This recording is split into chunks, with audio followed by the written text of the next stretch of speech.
Hello viewers, स्वागत है आप सभी का आपके अपने YouTube channel special commerce classes with Geeta ma'am में है। आज मैं आपको करवाने वाली हूँ बिजनेस स्टडीज़ का SEBI. What is the full form of SEBI? Security exchange board of India, securities and exchange board of India. पहले नंबर पे तो फुल फॉर्म ही इसकी इंपॉर्टेंट है, ठीक है। Securities and exchange board of India. ये मेरी 24th वीडियो है। इससे पहले 23 वीडियोज़ आ चुकी हैं। प्लीज़ आप उन्हें देखें क्योंकि बोर्ड के क्वेश्चन ही करवाए गए हैं सभी में। आपके लिए बहुत ही हेल्पफुल रहने वाली हैं वो वीडियोज़, ठीक है। चलिए आज की वीडियो शुरू करते हैं। Security and exchange board of India क्या है? हमारा शेयर बाज़ार ना किसी भी देश की अर्थव्यवस्था का आधार होता है। शेयर बाज़ार यानी कि स्टॉक मार्केट किसी भी देश की इकोनॉमी का बेस होता है। इसके माध्यम से ही प्रतिभूतियों में निवेश करने वाले लोगों को अच्छे अवसर मिलते हैं। यानी कि स्टॉक मार्केट एक ऐसी जगह है जहाँ पे अगर हमने शेयर डिबेंचर खरीदने हैं ना, तो वहाँ पे अगर हमें अपने पैसे इन्वेस्ट करना है तो वहाँ पे हमें अच्छे अवसर मिलते हैं। वहाँ जाके हम खरीद सकते हैं स्टॉक मार्केट में जाके। देश की अर्थव्यवस्था को सुदृढ़ बनाने और निवेशकों के हितों की रक्षा करने के लिए शेयर बाजार की क्रियाओं को भी कंट्रोल किया जाना बहुत ज़्यादा ज़रूरी है। अब जैसे स्कूल है, स्कूल में भी तो स्कूल के जितने फंक्शन है उसे कंट्रोल किया जाना ज़रूरी है। घर में भी तो सभी की एक्टिविटी को कंट्रोल किया जाना ज़रूरी है। इसी तरह स्टॉक मार्केट में भी है कि वहाँ पे ना जितनी भी स्टॉक मार्केट की एक्टिविटीज़ थी उसका कंट्रोल करना बहुत ही ज़रूरी है, देश की अर्थव्यवस्था को सुदृढ़ करने के लिए और निवेशकों के हितों की रक्षा करने के लिए। तो इस बात का ध्यान रखते हुए क्या किया गया? कैपिटल इशू एक्ट 1947 लागू किया गया। पूंजी निर्गमन नियंत्रण अधिनियम 1947 लागू किया गया, लेकिन यह अधिनियम शेयर बाजार पर पूर्ण कंट्रोल करने में असफल रहा। तो इसकी जगह पर क्या स्थापित किया गया? हमारा SEBI, securities and exchange board of India. 1992 में इसने काम शुरू किया। देखो बच्चों, इसकी जो स्थापना हुई थी ना, वो हुई थी 12 अप्रैल 1988 को, 12 अप्रैल 1988 को। लेकिन इसको जो वैधानिक मान्यता मिली और इसने जो काम करना शुरू किया वो किया इसने 1992 को। इसका मुख्यालय कहाँ पर है? इसका मुख्यालय यानी कि जो हेड क्वार्टर है वो है इसका मुंबई बांद्रा में। और इसके जो रीजनल ऑफिस हैं, क्षेत्रीय कार्यालय कहाँ कहाँ है? दिल्ली, कोलकाता, चेन्नई, अहमदाबाद में है, ठीक है। इसके जो करंट में चेयरमैन है वो कौन है? अजय त्यागी सर। 1 मार्च 2017 से उन्होंने कार्यभार संभाला है। अजय त्यागी जो है वो इसके चेयरमैन है। चेयरमैन एक ही है और बाकी सारे बोर्ड मेंबर्स हैं सेबी के अंदर, ठीक है। ये थोड़ी सी बुक से अलग थोड़ी इन्फॉर्मेशन दी गई है, आप चाहे तो इसको नोट डाउन कर सकते हैं कि इसकी जो स्थापना थी वो 12 अप्रैल 1988 को हुई। इसने काम शुरू किया 30 जनवरी 1992 से। दोनों ही क्वेश्चन जो है एचटेट में आ चुके हैं पहले ही। चेयरमैन कौन है? अजय त्यागी सर। और इसका मुख्यालय है मुंबई बांद्रा में, क्षेत्रीय कार्यालय दिल्ली, कोलकाता, चेन्नई और अहमदाबाद में है। एक चेयरमैन है, बाकी के बोर्ड मेंबर्स है। चेयरमैन को कौन नॉमिनेट करता है? सेंट्रल गवर्नमेंट, ठीक है। तो सेबी के ऑब्जेक्टिव क्या है?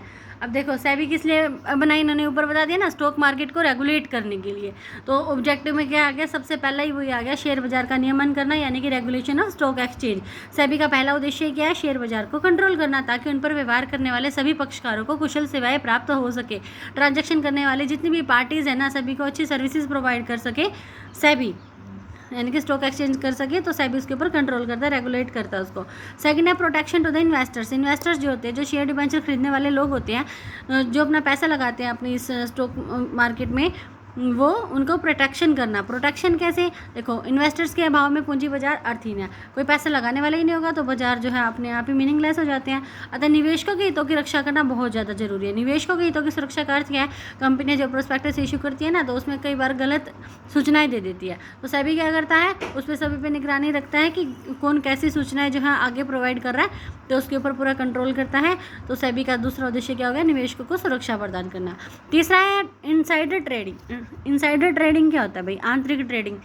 देखो किसी कंपनी में मान लो काम करने वाले जो लोग हैं, उन्हें ना ये पता है कि कंपनी के शेयर का जो मार्केट रेट है ना, वो 2-3 महीने बाद बढ़ने वाला है। वो क्या करेंगे? आज ही शेयर खरीद के रख लेंगे और 2-3 महीने बाद जब बढ़ेगा तब उसे बेच देंगे और बहुत ज़्यादा प्रॉफिट अर्न करेंगे। ये क्या है? इलीगल है। ऐसा नहीं करना चाहिए स्टॉक मार्केट के अंदर, क्योंकि सभी लोगों को ना इक्वल राइट होता है शेयर डिबेंचर खरीदने का, बेचने का।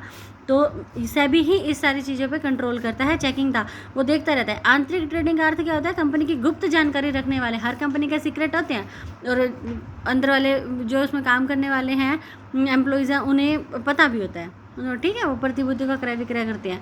लेकिन सिक्योरिटीज़ को वो पहले से एडवांस में खरीद के रख लेंगे, जब रेट बढ़ेगा तो बेच देंगे। तो इससे आम निवेशकों के हितों को ठेस पहुँचती है और इसको रोका जाना अति आवश्यक है। तो सेबी के माध्यम से इसको रोकने के प्रयास किए गए हैं। नेक्स्ट है कंट्रोल ओवर ब्रोकर्स, जो दलाल होते हैं उसके ऊपर कंट्रोल करती है सेबी। पूंजी बाजार पर कंट्रोल करने के लिए दलाल और अन्य मध्यस्थ यानी कि ब्रोकर और हमारे इंटरमीडिएटर्स जो है इनकी क्रियाओं पर नज़र रखना जरूरी है। इस पर कंट्रोल करने के लिए सेबी को स्थापित करना जरूरी है। बहुत ही इंपॉर्टेंट टॉपिक है, बोर्ड में कई बार आया है। क्या ऑब्जेक्टिव्स ऑफ सेबी कौन से हैं हमारे। नेक्स्ट आ गया फंक्शंस। 2 ही टॉपिक हैं हमारे यहाँ सिलेबस में, HBSC के सिलेबस में, सेबी के ऑब्जेक्टिव्स एंड फंक्शंस। तो मैं दिखाऊंगी आपको पेपर में किस तरह से पूछे गए हैं ये। तो फंक्शंस देखो, 3 फंक्शन है हमारे, protective function, regulatory function and developmental function. ठीक है, सबसे पहला हमारा प्रोटेक्टिव फंक्शन। प्रोटेक्टिव में क्या है, हम जो ऊपर अभी पढ़ा है ना वही सारा प्रोटेक्टिव में, प्रोटेक्ट करना। जो सेबी के प्रोटेक्टिव फंक्शन ऐसे, नंबर फर्स्ट क्या है, प्रतिभूति बाजार से संबंधित अनुचित व्यवहारों को रोकना। जो भी इलीगल जो भी ट्रांजैक्शन है, जो भी गलत ट्रांजैक्शन है उसको रोकना। फॉर एग्जाम्पल इन्वेस्टर्स को धोखा देने के लिए मिथ्या विवरण जारी करना। ठीक है, जैसे अभी ऊपर बात आई थी, कंपनी गलत प्रोस्पेक्टस में अगर गलत कोई बातें दे रही है तो उससे इन्वेस्टर्स को बचाना। नेक्स्ट है प्रतिभूतियों में आंतरिक ट्रेडिंग को रोकना, ये बात भी ऊपर आ गई थी। निवेशकों को प्रतिभूतियों में व्यवहार संबंधी शिक्षा प्रदान करना, यानी कि इन्वेस्टर्स को एजुकेशन प्रोवाइड करना कि उसे कौन सी सिक्योरिटी में अपना पैसा इन्वेस्ट करना चाहिए, कौन सी में नहीं करना चाहिए। ये सारी एजुकेशन भी सेबी देता है, गाइडलाइंस जारी करता है। नेक्स्ट है कि सेबी प्रतिभूति बाजार से संबंधित कोड ऑफ कंडक्ट लागू करना, यानी कि कोड ऑफ कंडक्ट अगर वो लागू कर देगा तो उसी के अंदर रहकर ही सारे काम किए जाएंगे, उससे बाहर कुछ नहीं। तो ये थे हमारे प्रोटेक्टिव फंक्शन। नेक्स्ट हमारे देखो, नेक्स्ट है हमारे संचालन संबंधी कार्य, यानी कि रेगुलेटरी फंक्शन। रेगुलेट करना, स्टॉक मार्केट को रेगुलेट करना, वो वाले फंक्शन। सबसे फर्स्ट है हमारा शेयर बाजार, यानी कि स्टॉक मार्केट में किए जाने वाले व्यवसाय का संचालन करना। ठीक है, ऑपरेटिंग करना, जितना भी वहाँ आपके अंदर बिजनेस हो रहा है ना स्टॉक मार्केट में, उस सब सारे को ऑपरेट करना। सेकेंड है ब्रोकर, उप ब्रोकर, ये हमारे ब्रोकर, दलाल आगे, उप दलाल आगे, हस्तांतरण एजेंट, ट्रांसफर एजेंट आगे, मर्चेंट बैंक और अंडर राइटर्स, अभिगोपक, इन सभी का रजिस्ट्रेशन करना है। यानी कि इस वाले टॉपिक में ना मोस्टली रजिस्ट्रेशन वाली लाइनें हैं। देखो, इनका रजिस्ट्रेशन करना, फिर एक क्रेडिट रेटिंग एजेंसी का रजिस्ट्रेशन करना, संचालन करना। अब ये क्रेडिट रेटिंग एजेंसी क्या होती है, क्रेडिट रेटिंग एजेंसी ना क्या करती है, किसी भी देश, संस्था या व्यक्ति आदि की कर्ज लेने और चुकाने की क्षमता का मूल्यांकन करती है। ये देखती है कि कौन, जो अगर कोई कर्ज लेता है, ठीक है, तो वो ठीक टाइम पे पेमेंट कर पाएगा कि नहीं कर पाएगा।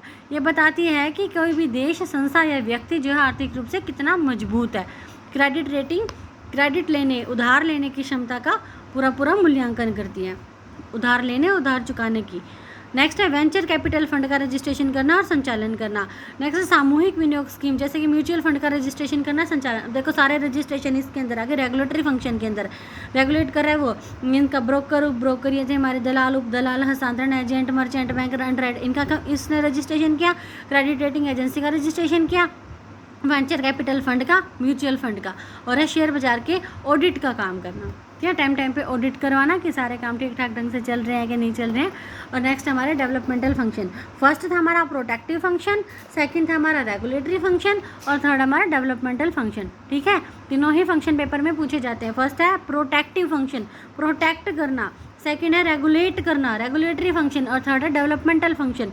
डेवलपमेंट फंक्शन में क्या है, मध्यस्थों को प्रशिक्षण देना, ट्रेनिंग देना। मध्यस्थों में कौन कौन आ जाते हैं, शेयर दलाल, यानी कि शेयर बेचने वाले जो दलाल हैं, उप दलाल हैं, अंश हस्तांतरण एजेंट जो है, निर्गमन रजिस्ट्रार, मर्चेंट बैंकर, पोर्टफोलियो प्रबंधक, सभी को सम्मिलित किया जाता है। इन सभी को क्या दी जाती है, ट्रेनिंग दी जाती है। नेक्स्ट है स्वतः संचालित संगठनों को प्रोत्साहित करना, ऐसे संगठन जो खुद से ही काम कर रहे हैं बिना किसी की हेल्प के, उन्हें भी इनकरेज करना। और शोध कार्य करना यहाँ पे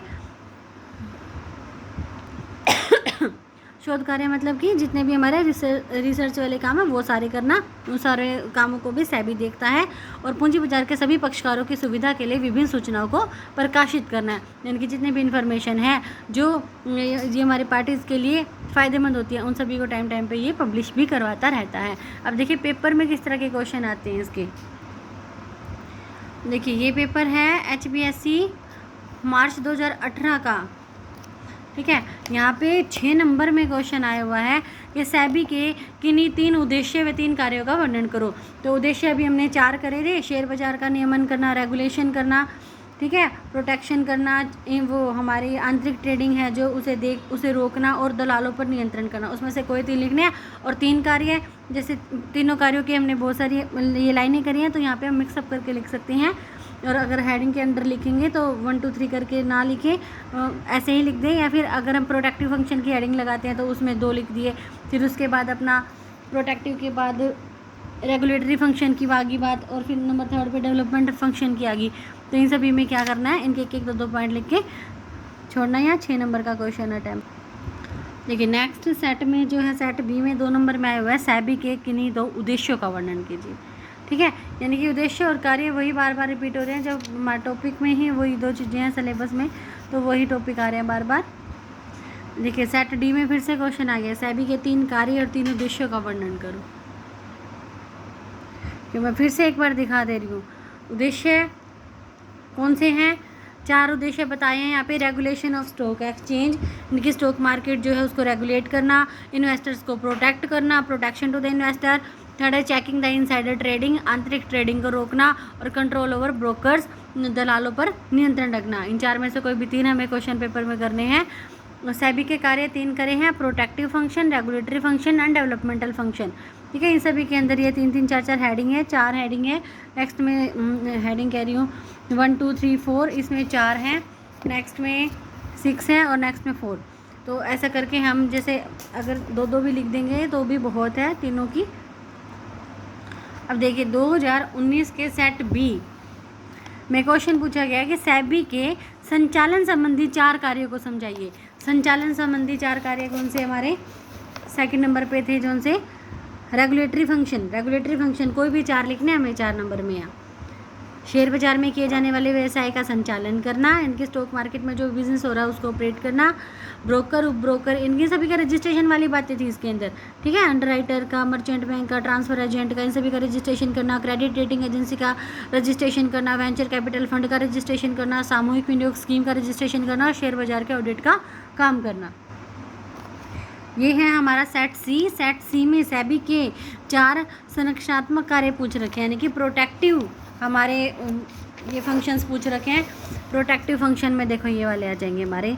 सबसे पहला है प्रतिभूति बाजार से संबंधित अनुचित व्यवहार को रोकना, दूसरा है आंतरिक ट्रेडिंग को रोकना, तीसरा है जो इन्वेस्टर्स हैं उन्हें शिक्षा प्रदान करना, और 4th है हमारा कोड ऑफ कंडक्ट लागू करना। तो यानी कि सारे ही पॉइंट हमें ध्यान से रखने हैं, ध्यान टिप्स पे रखने हैं अपने, कि प्रोटेक्टिव में ये वाले 4 थे, हमारे रेगुलेटरी में ये वाले 6 थे, डेवलपमेंटल में ये वाले 4 थे। ठीक है, देखिए 2019 के सेट डी में पूछ रखा है कि सेबी के किन्हीं 4 उद्देश्यों का वर्णन कीजिए।